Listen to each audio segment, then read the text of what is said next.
الحمد لله وكفى والصلاة والسلام على من لا نبي بعده صاحب التاج والمعراج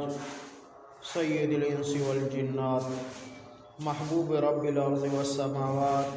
الذي اسمه مكتوب في الإنجيل والتوراة أرسله الله تعالى بالحق بشيرا ونذيرا وداعيا إلى الله بإذنه وسراجا منيرا أما بعد فأعوذ بالله من الشيطان الرجيم بسم الله الرحمن الرحيم اهدنا الصراط المستقيم صراط الذين أنعمت عليهم آمنت بالله صدق الله العظيم عن ابن عمر رضی اللہ تعالی عنہ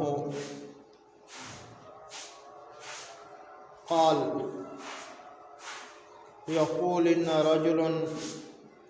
يستغفر الله تبارك وتعالى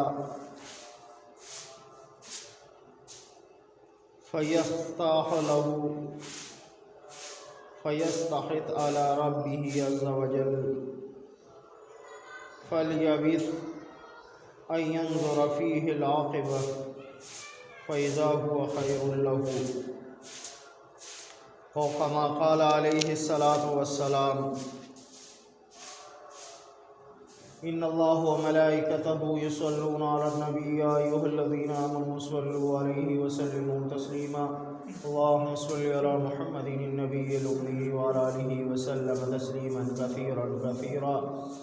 اللهم صل على محمد وعلى آل محمد عدد ما في علمك وعدد ما تحب وترضى اما بعد دشمن نہ ملے گا تمہیں شیطان سے بدتر راہبر نہ ملے گا تمہیں قرآن سے بہتر میرے بزرگوں اور ساتھیوں، یہ دوسرا مہینہ آقا علیہ الصلوۃ والسلام کی سیرت طیبہ کا بیان ہمارا شروع ہے۔ میرے دوستو، آج میں نے ایک حدیث مبارک آپ کے سامنے بیان کی اور سورہ فاتحہ کی ایک دو آیات کریمہ آپ کے سامنے تلاوت کی۔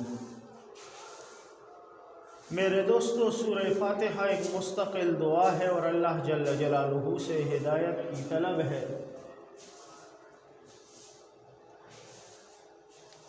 کہ میرے رب ہمیں سیدھا راستہ دکھا، ہدایت والا راستہ دکھا۔ اور ایک روایت حضرت عبداللہ ابن عمر رضی اللہ تعالیٰ عنہما کا ایک ارشاد جو آپ کے سامنے میں نے بیان کیا کہ حضرت عبداللہ ابن عمر رضی اللہ تعالیٰ عنہما کا ایک ارشاد ہے، فرماتے ہیں کہ بعض اوقات انسان اللہ تعالیٰ سے استخارہ کرتا ہے۔ استخارے کے متعلق استخارے کی اہمیت کیا ہے اور یہ استخارہ کیا چیز ہے؟ استخارے کے متعلق عبداللہ ابن عمر رضی اللہ تعالیٰ عنہما فرماتے ہیں کہ بعض اوقات انسان اللہ تعالیٰ سے استخارہ کرتا ہے، مشورہ کرتا ہے کہ جس کام میں میرے لیے خیر ہو وہ کام ہو جائے، تو اللہ جل جلالہ اس کے لیے وہ کام اختیار فرما دیتے ہیں جو اس کے حق میں بہتر ہوتا ہے، لیکن ظاہری اعتبار سے وہ کام اس بندے کی سمجھ میں نہیں آتا، تو وہ اپنے پروردگار سے گلے اور شکوے شروع کر دیتا ہے، ناراضگی کا اظہار کرنے لگتا ہے بندہ کہ میں نے اللہ تعالیٰ سے تو یہ کہا تھا کہ میرے لیے اچھا کام تلاش کیجئے، لیکن جو کام ملا تو وہ مجھے اچھا نظر نہیں آ رہا، اس میں تو میرے لیے تکلیف اور پریشانی ہے۔ لیکن کچھ عرصہ کے بعد جب اس کام کا انجام سامنے آتا ہے تب اس کو پتہ چلتا ہے کہ حقیقت میں اللہ تعالیٰ نے میرے لیے جو فیصلہ کیا تھا وہی میرے حق میں بہتر تھا۔ اس وقت اس کو پتہ نہیں تھا۔ شاہ جان اس اسکرین والے کو کہو اگر مسلمان ہو تو یہ الارم مت بجاؤ، یہاں جمعہ کی تقریر ہو رہی ہے، حدیث بیان ہو رہی ہے، اور تم لوگ یہاں پر یہ ناچنے گانے بجا رہے ہو۔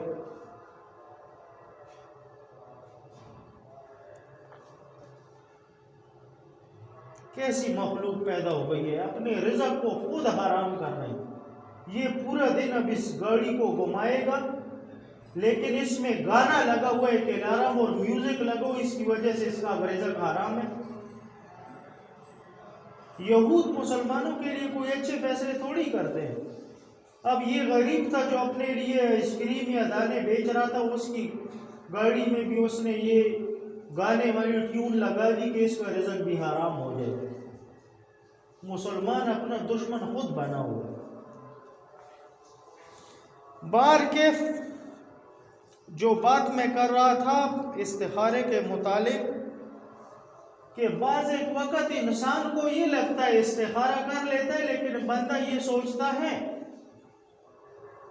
کہ دیکھو میں نے استخارہ کیا اور پھر بھی یہ کام مجھے اچھا نہیں لگا اور یہ شروع ہے یہ کام، لیکن میں خوش نہیں ہوں، نعوذ باللہ گلے شکوے کرنے لگتا ہے۔ حالانکہ جب کچھ عرصہ گزرتا ہے اس کے بعد اسے اس کام کا انجام پتہ چلتا ہے تو پھر کہتا ہے کہ یہ اچھا ہوا کہ میں نے استخارہ کیا تھا تو میرے لیے بہتر ہو گیا۔ حالانکہ اس ابتدا میں وہ گلے شکوے کرتا ہے، لیکن بعد میں استخارے کی طاقت اس کو پتہ چلتی ہے کہ اس وقت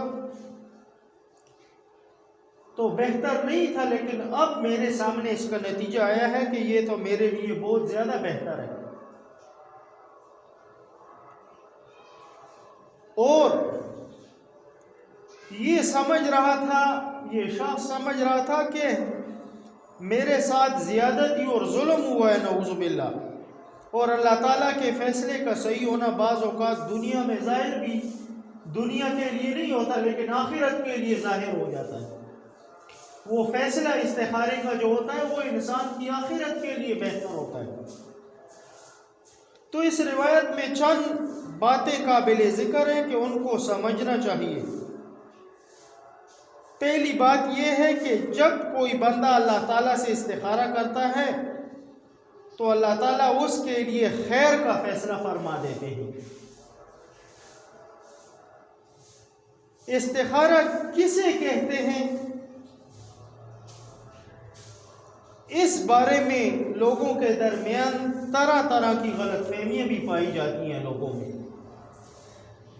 عام طور پر لوگ یہ سمجھتے ہیں استخارہ کرنے کا کوئی خاص طریقہ اور خاص عمل ہوتا ہے، اس کے بعد کوئی خواب نظر آتا ہے اور اس خواب کے اندر ہدایت دی جاتی ہے کہ فلاں کام کرو یا نہ کرو۔ یہ بات بھی ہمیں خوب سمجھنی چاہیے، خوب سمجھ لیں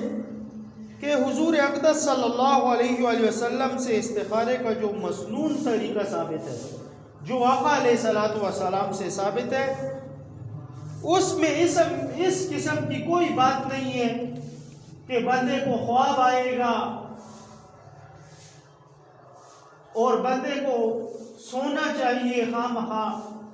اس قسم کی باتیں نہیں ہیں۔ یہ اکثر لوگ اس غلط فہمی میں مبتلا ہوتے ہیں، کہتے ہیں استخارہ رات کے وقت کرو، استخارہ رات کے وقت کرو، حالانکہ ایسی کوئی بات نہیں ہے۔ جس وقت تم استخارہ کرو کر سکتے ہو۔ استخارے کا مسنون طریقہ یہ ہے کہ آدمی 2 رکعت نماز نفل کی نیت کرے اور نیت کرتے وقت جو کام یہ شروع کرنا چاہ رہے ہیں اس کے لیے یہ نیت میں کرے کہ یا اللہ یہ استخارہ کر رہا ہوں، یہ مشورہ کر رہا ہوں آپ سے کہ یہ کام میرے لیے بہتر ہو جائے، بہتر بنا دے،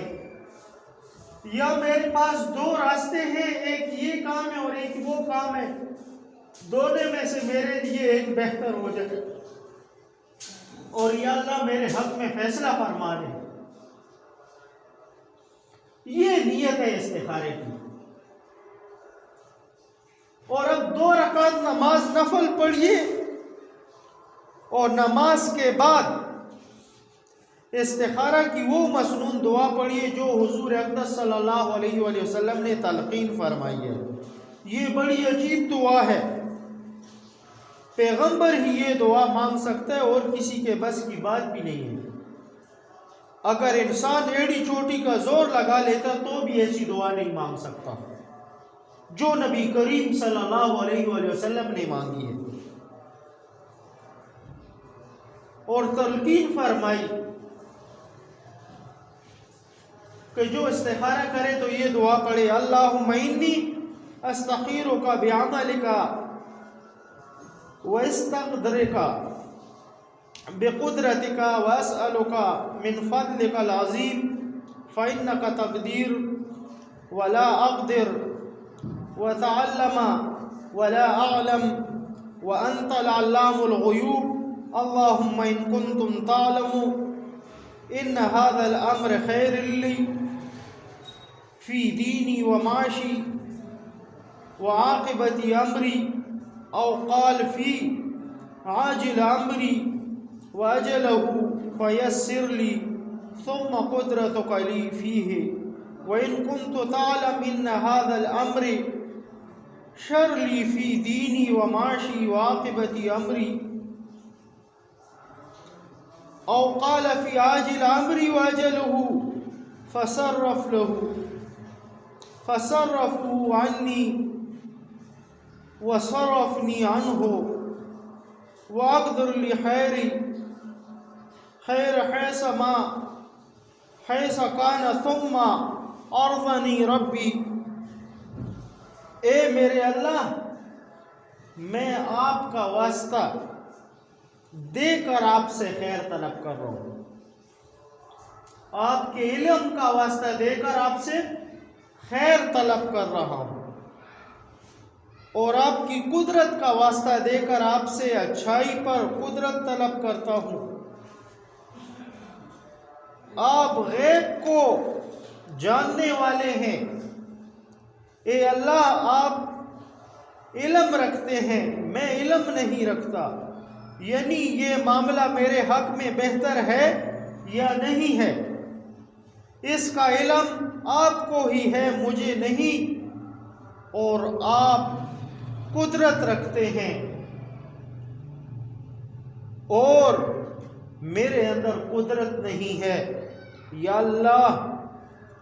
اگر آپ کے علم میں ہے کہ یہ معاملہ اس موقع پر اس معاملہ کا تصور میرے دل میں آئے گا جس کے لیے استخارہ کر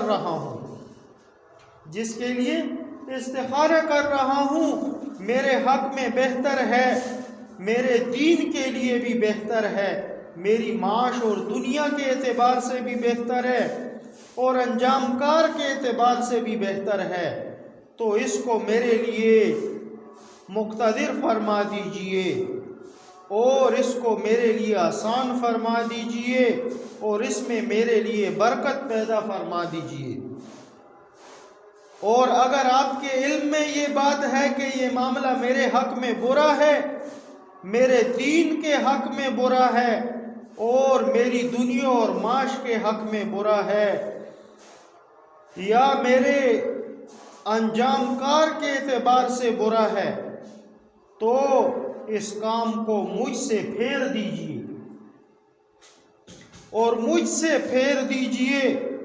اور میرے لیے خیر اور مقتدر فرما دیجئے جہاں بھی ہو، یعنی اگر یہ معاملہ میرے لیے بہتر نہیں ہے تو اس کو چھوڑ دیجئے اور اس کے بدلے میں جو کام میرے لیے بہتر ہو اس کو میرے مقدر میں فرما دیجئے، پھر مجھے اس پر راضی بھی کر دیجئے اور اس پر مجھے مطمئن بھی کر دیجئے۔ یہ دعا آقا علیہ الصلوۃ والسلام نے فرمائی۔ اب 2 رکعت نماز پڑھنے کے بعد اللہ تعالیٰ سے یہ دعا کر لی تو بس استخارہ ہو گیا، دعا کر لی تو استخارہ ہو گیا۔ عربی میں اگر کسی کو اتنی لمبی دعا نہیں آتی تو اپنی زبان میں بھی دعا مانگ سکتا ہے کہ یا اللہ یہ جو میں نے کام شروع کرنا ہے یا اللہ میرے حق میں اس کا کوئی بہتر فیصلہ فرما دیجیے۔ اللہ جل جلالہ سے دعا کرنی ہے۔ یہ استخارے کا مطلب یہ ہے کہ اللہ پاک سے مشورہ کرنا ہے، اور جب اللہ پاک سے انسان مشورہ کرتا ہے تو انسان کے لیے بہتر ہوتا ہے۔ حالانکہ بعض ایک وقت انسان سوچتا ہے کہ یہ کام کروں یا نہ کروں، اور اگر کروں تو کیسا ہوگا۔ استخارہ کر لیا اور اب وہ کام شروع کر دیا تو وہ کام اس شخص کے لیے بہتر ہوگا۔ بعض ایک وقت کسی کو کوئی کام شروع کرتے ہوئے وہ کام اختتام نہیں ہوتا یا کوئی اس میں رکاوٹیں آ جاتی ہیں کام میں، تو یہ بندہ اکثر گلے اور شکوے شروع کر دیتا ہے کہ دیکھو میں نے تو استخارہ کیا تھا پھر بھی ایسا ہو گیا۔ حالانکہ بعض ایک وقت ایسا ہوتا ہے کہ وہ جو کام کا رکنا ہے وہ اس کے حق میں بہتر ہوتا ہے، لیکن انسان عقل نہیں رکھتا، انسان اتنا شعور نہیں رکھتا کہ وہ اس بات کو سمجھ سکے، اور ہر چیز کے جاننے والا تو میرا رب ہی ہے کہ اس کے حق میں اب کون سی بات بہتر ہے یہ اللہ کے سوا تو کوئی نہیں جان سکتا بہتر۔ بندہ بہت بھی اپنے حق میں بہتر فیصلہ کرے لیکن پھر بھی کہیں نہ کہیں وہ خطا کا شکار ہو جائے گا، لیکن اللہ جل جلالہ پر جب فیصلہ چھوڑتا ہے انسان تو میرا رب اس کے حق میں بہت بہتر اور اچھا فیصلہ کرتا ہے۔ بعض ایک وقت لوگ ایسے بھی ہوتے ہیں جو استخارہ کر لیتے ہیں، استخارہ کر لیتے ہیں اور اس کے بعد بھی وہ شک میں مبتلا رہتے ہیں کہ یہ راستہ اپناؤں یا وہ اپناؤں، یہ اپناؤں یا وہ اپناؤں۔ تو عبداللہ ابن عمر رضی اللہ تعالیٰ عنہما نے فرمایا اس روایت میں، فرمایا کہ آپ وہی کام اللہ جل جلالہ تیرے دل کے اندر ڈال دے گا، تو وہ کام کرے گا وہ تمہارے حق میں بہتر ہوگا، لیکن بندہ بعض ایک وقت اس کام کو اپنے حق میں بہتر نہیں سمجھتا، لیکن حقیقت میں اس کے حق میں بہتر ہوتا ہے، حقیقت میں اس کے حق میں بہت بہتر ہوتا ہے۔ ڈاکٹر عبدالحی رحمہ اللہ نے ایک واقعہ نقل کی ہے اس کے متعلق۔ بہت چوٹی کے بڑے محدث تھے اور بہت بڑے عالم تھے ڈاکٹر عبدالحی رحمہ اللہ۔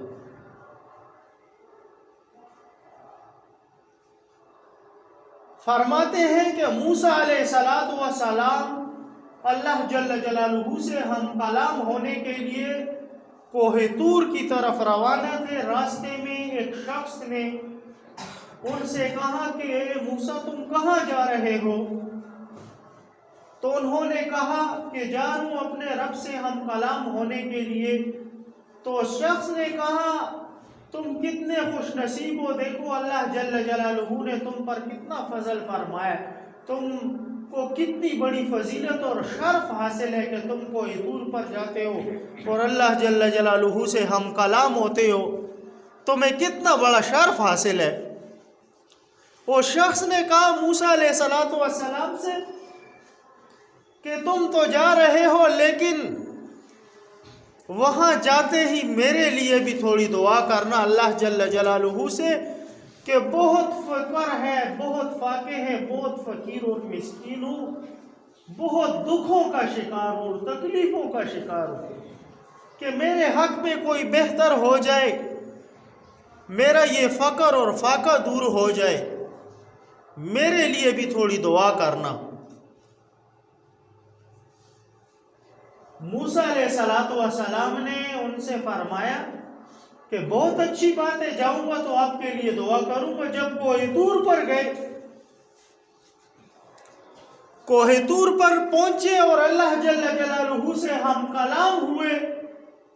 تو اس وقت موسیٰ علیہ السلام کو یہ بات یاد آئی کہ راستے میں تو اس شخص نے کہا تھا کہ میرے لیے دعا کرنا۔ تو موسیٰ علیہ السلام نے دعا فرمائی، فرمایا میرے رب آپ کا وہ فلاں بندہ ہے، فلاں بستی میں رہتا ہے، وہ فلاں شخص ہے، اس نے مجھے کہا تھا کہ میرے لیے دعا کرو، مجھ پر بہت فقر اور فاقہ ہے، بہت تکلیف اور مصیبت کا شکار ہوں، اس وقت میرے لیے دعا فرما دیجیے کہ اس کے حق میں میرے رب بہتر ہو جائے اس فقیر مسکین کے حق میں۔ اللہ جل جلالہ نے فرمایا کہ موسیٰ کتنی نعمتیں اس کو عطا فرماؤں، تھوڑی یا زیادہ؟ تو موسیٰ علیہ السلام نے فرمایا، سوچا کہ تھوڑی کیوں مانگوں، اللہ کے خزانوں میں تو کوئی کمی ہے نہیں کہ تھوڑی مانگوں، بخل تو نہ کروں۔ تو انہوں نے کیا، انہوں نے دعا میں کہا کہ میرے رب اس کے حق میں بہت زیادہ بہتر، بہت زیادہ بہتر کہ اس کا یہ فقر فاقہ دور ہو جائے اور بہت زیادہ نعمتیں اس کو عطا فرمائیں۔ تو اللہ جل جلالہ نے فرمایا کہ موسیٰ اس کو میں نے بہت کچھ دے دیا ہے۔ بس موسیٰ علیہ السلام جب آئے تو راستے میں ان کو یاد آیا کہ اب آ تو رہا ہوں، اس شخص سے بھی مل جاؤں کہ میں نے تمہارے لیے دعا کر دی، اب اللہ جل جلالہ تمہیں بہت ساری نعمتیں دے دے گا۔ جب راستے میں آئے اور سوچا کہ اب اس بندے کی طرف جا رہا ہوں، تو جب وہاں گئے اور اس کا دروازہ کھٹکھٹایا تو اس سے کوئی اور شخص باہر نکلا۔ تو موسیٰ علیہ السلام نے پوچھا کہ اس گھر میں تو فلاں شخص رہتا تھا۔ فرمایا کہ اس کا تو ایک عرصہ ہو گیا انتقال ہوا ہے، وہ تو فوت ہو چکا ہے، دنیا سے تشریف لے جا چکا ہے۔ موسیٰ علیہ السلام حیران ہو گئے، اور عجیب تصور ہے کہ میں نے تو وہاں دعا کی اللہ سے کہ بہت زیادہ نعمتیں اسے مل جائے، اب یہاں آیا ہوں تو یہ شخص دنیا سے ہی چلا گیا۔ جب موسیٰ علیہ السلام نے ان لوگوں سے پوچھا کہ کتنا عرصہ ہو گیا اس کا انتقال ہوئے، تو کہا فلاں دن اور فلاں وقت پہ اس کا انتقال ہوا تھا۔ تو موسیٰ علیہ السلام نے سوچا کہ یہ تو وہی وقت ہے جس وقت میں اللہ سے دعا کر رہا تھا اس شخص کے لیے کہ اس کو بہت زیادہ نعمتیں عطا فرمائیں، تو اسی وقت یہ بندہ ہی فوت ہو گیا۔ جب موسیٰ علیہ السلام دوبارہ کوہ طور پر گئے تو اللہ جل جلالہ سے دعا کی کہ میرے رب عجیب معاملہ کیا اس شخص کے ساتھ، کیسا معاملہ؟ میں نے کہا تھا کہ میرے رب آپ کا یہ بندہ ہے، اس کو نعمتیں عطا فرمائیں، اور یہ بندہ ہی انتقال کر گیا۔ تو اللہ جل جلالہ نے فرمایا کہ موسیٰ میں نے تم سے پوچھا تھا کہ اس کے لیے زیادہ نعمتیں عطا فرماؤں یا کم، تو تم نے کہا کہ بہت زیادہ نعمتیں دو، اس کو بہت فقر اور فاقہ ہے اس پر۔ تو فرمایا یہ دنیا کی ساری نعمتیں تم اکٹھی کرو تو اس کی جنت کی ایک نعمت کے برابر بھی نہیں ہے، اس وجہ سے میں نے اس کو جنت دے دی ہے۔ تو شیخ الاسلام مفتی تقی عثمانی صاحب دامت برکاتہم لکھتے ہیں، فرماتے ہیں کہ بعض اوقات انسان کا تصور یہ ہوتا ہے استخارہ کر کے کہ دیکھو میں نے تو اتنی دعائیں کی تھی استخارے میں اور میری یہاں پر ایک دعا بھی پوری نہیں ہوئی۔ تو فرمایا یہ موسیٰ علیہ السلام کے واقعے کی طرف تھوڑی سی توجہ دو کہ دیکھو انہوں نے دعا کی اس شخص کے حق میں بہتر تھی، تو یہ شخص فوت ہو گیا اور آخرت میں اس کو سب نعمتیں مل گئی۔ بعض ایک وقت انسان کے لیے دنیا میں نعمتیں نہیں ہوتی، اللہ جل جلالہ نے آخرت میں انبار لگائے ہوتے ہیں اس کے لیے نعمتوں کے۔ تو انسان کا تصور یہ بالکل ناقص اور کمزور ہے، عقل انسان کی بالکل ناقص اور کمزور ہے۔ اکثر لوگ استخارہ کرتے ہیں تو کہتے ہیں کہ دیکھو میں نے استخارہ کیا اور فلاں کام میرا صحیح نہیں ہوا، یہ تصور انسان کا بالکل غلط ہے۔ حالانکہ بعض ایک وقت اللہ جل جلالہ دنیا میں انسان کو دکھا دیتا ہے دنیا میں انسان کو دکھا دیتا ہے، اور وہ کام جو انسان کو برا لگتا تھا اس کام کا آخری انجام جو ہوتا ہے انسان کے حق میں بہت زیادہ بہتر ہوتا ہے۔ یا بعض لوگ تو ایسے ہیں کہ اکثر ہمیں فون کرتے ہیں کہ مولوی صاحب میرے لیے استخارہ کر دو، تو مولوی صاحب تمہارے لیے نماز پڑھے اور نفل پڑھے اور تمہارے لیے دعا کرے تو تمہارے پاؤں ٹوٹے ہوئے ہیں، یا تم مسلمان نہیں ہو، کیا مسئلہ ہے؟ خود نماز پڑھو 2 رکعت اور اللہ سے دعا کرو۔ لیکن ہم کیا دعا کریں گے؟ ہماری مساجد کو دیکھو، جمعے کا دن ہے، پورے 20 بندے مسجد کے اندر نہیں ہیں، اور دعوے ہمارے ایسے ہیں جیسے کوئی دور تک پہنچتے ہیں۔ جمعے کے دن مسلمان کو شرم نہیں آتی، حالانکہ تم عیسائیوں کو دیکھو ان کی کیسی طاقت ہے، تمہارے ملک کی جمعے کی چھٹی ختم کروا کے اتوار کی چھٹی کر دی، تمہارے حکمران سب کھدڑے بنے رہے، جو سرکاری افسر تھے سب کھدڑے بنے رہے، اور دیکھتے رہے ان کی موجودگی میں جمعے کی چھٹی ختم ہوئی اور اتوار کی شروع ہو گئی۔ عیسائیوں کو تو اپنے دین پر اتنا فخر ہے، لیکن مسلمان کا بیڑا غرق ہے، وہ جمعے کے دن بھی مسجد میں نہیں آتا، اس کے دل کو ایسا زنگ لگا ہوا ہے کہ وہ جمعے کے دن بھی مسجد میں نہیں آتا، تو وہ پھر فون نہیں کرے گا کہ میرے لیے استخارہ کرو۔ اکثر پہ لوگ روتے ہیں کہ میرے حق میں بہتر نہیں ہے اور میں خراب ہو گیا ہوں، تمہارا بیڑا اور بھی غرق ہو جب تم اللہ کو صحیح طریقے سے یاد نہیں کرو گے، جیسے اس کی وحدانیت کا حق ہے، جیسا اس کی ربوبیت کا حق ہے، تم اس کو ایسے یاد نہیں کرو گے تو تمہارا بیڑا تو غرق ہونا ہے، تم نے تباہ تو ہونا ہے۔ پھر ہمیں گلے اور شکوے بھی بہت آتے ہیں، ہم پھر نعوذ باللہ اللہ سے گلے اور شکوے شروع کر دیتے ہیں، ہماری زبانوں پر پھر وہ الفاظ ایسے ہوتے ہیں جو شریعت کے بالکل خلاف ہوتے ہیں۔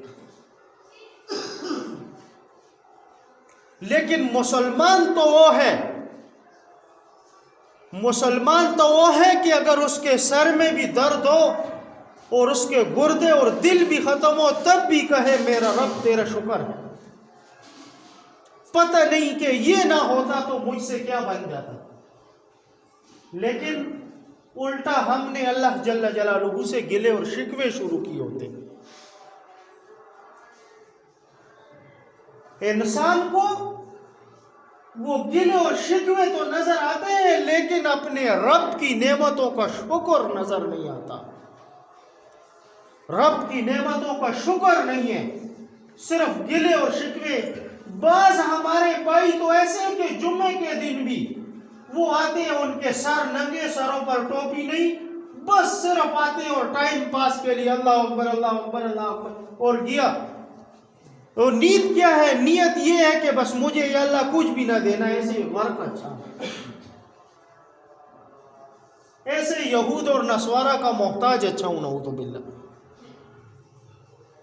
تو پھر ہمارے حق میں کچھ بہتر ہوگا؟ آپ خود سوچیں تھوڑا سا۔ جب ہمیں سجدے کا طریقہ نہیں آتا، اللہ کے سامنے رونے کا طریقہ نہیں آتا، فریاد کا طریقہ نہیں آتا، تو ہم پر کیا رحم کیا جائے گا؟ تم بتاؤ نا، ہم پر کیا رحم کیا جائے گا؟ تنبیہ الغافلین میں فقی ابی لیث سمرقندی رحمہ اللہ نے ایک روایت نقل کی ہے، انس رضی اللہ تعالیٰ عنہ کی ایک روایت ہے۔ فرماتے ہیں کہ ایک مرتبہ جبرائیل علیہ الصلوۃ والسلام آئے، ایسے وقت میں آقا علیہ الصلوۃ والسلام کے پاس کہ اس سے پہلے کبھی ایسے وقت میں نہیں آئے تھے، ایسے وقت میں کبھی پہلے نہیں آئے، اور یہ طویل لمبی روایت ہے۔ فرماتے ہیں کہ وہ اس وجہ سے کہ جب آقا علیہ الصلوۃ والسلام نے جبرائیل علیہ السلام سے پوچھا کہ تم آج ایسے وقت پہ آئے ہو کہ کبھی اس سے پہلے تم ایسے وقت پر نہیں آئے، آج کیا وجہ ہے کہ تم ایسے وقت پر آئے ہو؟ تو جبرائیل علیہ الصلوۃ والسلام نے کہا کہ اللہ جل جلالہ نے حکم دی ہے جہنم کو دھونکانے کا، یعنی پھونک لگاؤ جہنم کو۔ تو آقا علیہ الصلوۃ والسلام نے فرمایا جبرائیل تھوڑا جہنم کا تذکرہ تو کرو۔ تو جبرائیل علیہ الصلوۃ والسلام نے کہا اللہ کے محبوب و ذات کی قسم جس نے آپ کو برحق نبی بنا کر بھیجا ہے، جب اللہ جل جلالہ نے اس جہنم کو پیدا فرمایا تو 1000 سال تک اس میں آگ جلتی رہی اور بالکل سرخ ہو گئی، پھر 1000 سال تک اس میں آگ جلتی رہی، بالکل سفید ہو گئی، اور پھر 1000 سال تک اس میں آگ جلتی رہی کہ بالکل سیاہ تاریکی ہو گئی۔ اب اللہ کے نبی یہ جہنم بالکل سیاہ تاریکی ہے۔ پھر اللہ کے محبوب نے پوچھا کہ جبرائیل تھوڑا سا اور تذکرہ کرو، تو فرمایا اس ذات کی قسم جس نے آپ کو برحق نبی بنا کر بھیجا ہے، اگر ایک جہنمی کی قمیض زمین اور آسمان کے درمیان لٹکا دی جائے تو اس کی حرارت اور بدبو کی وجہ سے زمین سے سب چیزیں، سانس لینے والی چیزیں، سب کچھ ختم ہو جائے۔ فرمائے جبرائیل تھوڑا سا اور تذکرہ کرو۔ پھر جبرائیل علیہ السلام فرماتے ہیں کہ اللہ کے محبوب و ذات کی قسم جس نے آپ کو برحق نبی بنا کر بھیجا ہے، جہنمیوں کو جو زنجیریں پہنائی جائیں گی جو پاؤں میں، وہ زنجیر کا ایک ہاتھ کے برابر ٹکڑا اگر کسی پہاڑ کے اوپر ڈال دیا جائے تو پہاڑ پگھل کر زمین کے اندر دس جائے۔ پھر اس کے بعد بھی یہ طویل لمبی روایت ہے، جہنموں کا تذکرہ ہے، اور آخر میں جبرائیل علیہ الصلوۃ والسلام خاموش ہوئے اور آقا علیہ الصلوۃ والسلام نے پوچھا جبرائیل خاموش کیوں ہو گئے؟ تو فرمایا اللہ کے محبوب مجھے حیا آتی ہے آپ کے سامنے بات کرنے سے۔ فرمایا جبرائیل بولو کیا کہنا ہے؟ جبرائیل علیہ الصلوۃ والسلام نے کہا اللہ کے محبوب یہ جو آخری جہنم ہے اس میں آپ کی امت کے گناہگار لوگ ہیں۔ آقا علیہ الصلوۃ والسلام غش کھا کر گرے اور زاروں قطار رونے لگ گئے۔ 3 دن تک آقا علیہ الصلوۃ والسلام نے کھانا نہیں کھایا، 3 دن تک۔ جیسے ہی مسجد نبوی میں نماز پڑھاتے اور سیدھا اپنے حجرے کی طرف آتے ہیں اور صحابہ سے بات چیت نہیں کر رہے۔ حضرت ابوبکر صدیق رضی اللہ تعالیٰ عنہ آئے اور سلام کیا، سلام کا جواب نہیں ملا، ایک طرف کھڑے ہو گئے۔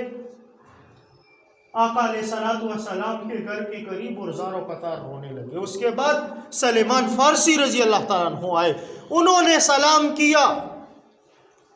اور کہا ابوبکر صدیق آقا علیہ الصلوۃ والسلام تک رسائی ممکن ہے یا نہیں؟ فرمایا نہیں، آج مجھے بھی اجازت نہیں ملی گھر کے اندر آنے کی۔ سلمان فارسی رضی اللہ تعالیٰ عنہ بھی ایک طرف کھڑے ہوئے اور رونے لگ گئے۔ پھر اس کے بعد سلمان فارسی رضی اللہ تعالیٰ عنہ نے پوچھا ابوبکر صدیق یہ کیا معاملہ کیا ہے؟ آقا علیہ الصلوۃ والسلام 3 دن سے ہمارے ساتھ بات چیت نہیں کر رہے اور نماز پڑھاتے اور سیدھا اپنے گھر کی طرف چلے جاتے ہیں، اپنے حجرے کی طرف تشریف لے جاتے ہیں، ہم سے بات چیت نہیں کرتے۔ تو سیدنا حضرت ابوبکر صدیق رضی اللہ تعالیٰ عنہ نے فرمایا یہ سلمان فارسی آج ایک ہی شخص ہے جس کے کہنے پر آقا علیہ الصلوۃ والسلام بات کریں گے، وہ ہے بی بی فاطمہ۔ سیدھے گئے حضرت علی رضی اللہ تعالیٰ عنہ کے دروازے پر، سلمان فارسی رضی اللہ تعالیٰ عنہ دروازہ کھٹکھٹایا تو اندر سے آواز آئی کہ آج تو علی رضی اللہ تعالیٰ عنہ گھر میں نہیں ہے۔ سلمان فارسی رضی اللہ تعالیٰ عنہ نے فرمایا کہ آقا علیہ الصلوۃ والسلام 3 دن سے بات چیت نہیں کر رہے اور آپ آئیں۔ جب حضرت فاطمہ رضی اللہ تعالیٰ عنہ آئی اور انہوں نے آقا علیہ الصلوۃ والسلام کو دیکھا اور سلام کیا جب، تو آقا علیہ الصلوۃ والسلام اپنی جبین اللہ کے سامنے جھکائے ہوئے اور زاروں قطار رو رہے ہیں، اتنا روئے اپنی امت کے لیے کہ یہ روایت میں آتا ہے کہ یہ گوشت مبارک نرم ہو چکا تھا بالکل۔ تو بی بی فاطمہ نے پوچھا اللہ کے محبوب کس چیز نے آپ کو اتنا رلا دیا؟ فرمایا جبرائیل نے میری امت کے متعلق مجھے کہا کہ میری امت کے گناہگار لوگ اس دوزخ میں جلیں گے، اس جہنم میں۔ فرمایا مجھے اپنی امت کا غم۔ آقا علیہ الصلوۃ والسلام تو ہمارے لیے رو رہے ہیں اور فریاد کر رہے ہیں اللہ جل جلالہ سے، لیکن بتاؤ کہ آیا ہم اس قابل ہیں کہ ہماری بھی سفارش کی جائے؟ ہم اس قابل ہیں؟ یہ وقت بھی ختم ہو گیا ہے، ایک دو باتیں کرتا ہوں اور پھر سنتیں ادا کرو۔ مسلمان کو اپنا تکبر پکڑ کے بیٹھا ہوا ہے، اپنا غرور، لیکن اس غرور و تکبر کے اندر آ کے مسلمان نے اپنی عبادت گاہ کو بھی شاڑ کر دیا، بالکل چھوڑ دیا۔ آج مسلمانوں کی مساجدیں جمعے کے دن بھی خالی ہوتی ہیں، اور جو مسلمان نماز کے لیے آتے ہیں تو ان کا بھی ایسا اسٹائل ہوتا ہے جیسے انڈیا کی فلم بنانے کے لیے آئے ہوا ہے، ایسے بالوں کو لگایا ہوتا ہے، اسٹائل بنا کر آتے ہیں مسجد میں جیسے اس کے باپ کی شادی ہے یہاں۔ وہ سنت کا لباس اور سنت کا طریقہ مسلمان کا کہاں گیا؟ کل قیامت کے دن یہ چہرے اور یہ اسٹائل تم اپنے لے کے جاؤ گے اللہ کے نبی کے سامنے کہ میں نے تو رنجیت سنگھ کا اسٹائل اپنایا تھا، تو پھر تیار ہو جاؤ جہنم کی آگ کے لیے۔ وہ عیسائی جن کی یہ طاقت ہے کہ تمہاری اتوار کے دن کی چھٹی کروا دی اپنی عبادت کی خاطر کہ لوگوں مسلمانوں ان دفتروں میں کب اب تم جمعے کے دن بھی لگے رہو، اور مسلمان کو اپنے جمعے کے دن اتنی غیرت نہیں ہے کہ وہ آئے اپنی عبادت گاہ میں مسجد میں آئے وقت پر، لیکن نہیں، بلکہ مسلمان اس وقت مسجد میں آتے جس وقت امام خطبہ پڑھ رہا ہوتا ہے، باقی تو دنیاوی کام، یہ دین تو ایسے ہی نعوذ باللہ فالتو کا کام ہے۔ یہ نماز بالکل فالتو نظر آ رہی ہے آج کل مسلمانوں کو، بالکل ایک دنیا سے، ایک بالکل انسانی زندگی سے ہٹ کر ایک کام مسلمان کو نظر آ رہا ہے کہ یعنی اگر پڑھوں نہ پڑھوں بس اس میں تو نعوذ باللہ کوئی نقصان ہے نہیں، لیکن یہ آقا علیہ الصلوۃ والسلام کے آنسوؤں کی برکت ہے، ورنہ ہم سے پہلی جو قومیں تھی قرآن کریم ان پر گواہ ہے کہ ان سے کیا کیا بنا ہے اور ان کو کیسے کیسے عذاب ملے، یہ سب ہمیں پتہ ہے، جان بوجھ کر ایسا کر رہے ہیں، لیکن یاد رکھو کہ ایک دن ہے ہم نے سامنا کرنا ہے اور پیش ہونا ہے، اللہ کی بارگاہ میں پیش ہونا ہے اور ان باتوں کا جواب دینا ہے کہ کیا تم نے نہیں سنا تھا فَمَن يَعْمَلْ مِثْقَالَ ذَرَّةٍ خَيْرًا يَرَهُ وَمَن يَعْمَلْ مِثْقَالَ ذَرَّةٍ شَرًّا يَرَهُ۔ کیا کسی مولوی نے تمہیں نہیں بتایا تھا کہ ذرا برابر خیر کرو تو اس کا بھی بدلہ دوں گا اور ذرا برابر شر کرو تو اس کا بھی بدلہ تمہیں دوں گا قیامت میں؟ یہ کسی مولوی نے تمہیں نہیں بتایا تھا۔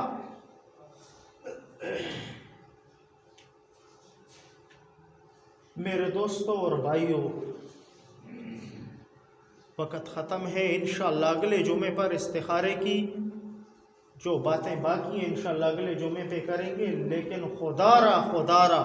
ہاتھ جوڑ کے کہتا ہوں کہ یہود اور نصارہ کی مشابہت چھوڑو اور مسلمانوں کی مشابہت اپناؤ، جو آقا علیہ الصلوۃ والسلام نے فرمایا اس پر عمل کرو، اس پر عمل کرو، ورنہ تباہ ہو رہے ہو، غرق ہو جاؤ گے اور کچھ بھی نہیں بنے گا تمہارا، نہیں تو تم سے پہلے لوگ بھی گئے ہیں، دیکھ لو قبرستان بھرے پڑے ہوئے ہیں، جو اللہ کا ولی ہوگا اس کی قبر کھولو بالکل سالم پڑا ہوگا، جو میرے جیسا گناہگار ہوگا دیکھو اس کی ہڈیاں بھی نہیں ہوں گی قبر میں۔ تو ان باتوں کو سمجھو اور خوب طریقے سے سمجھو۔ وآخر دعوانا الحمدللہ رب العالمین۔ سنتیں ادا کرو۔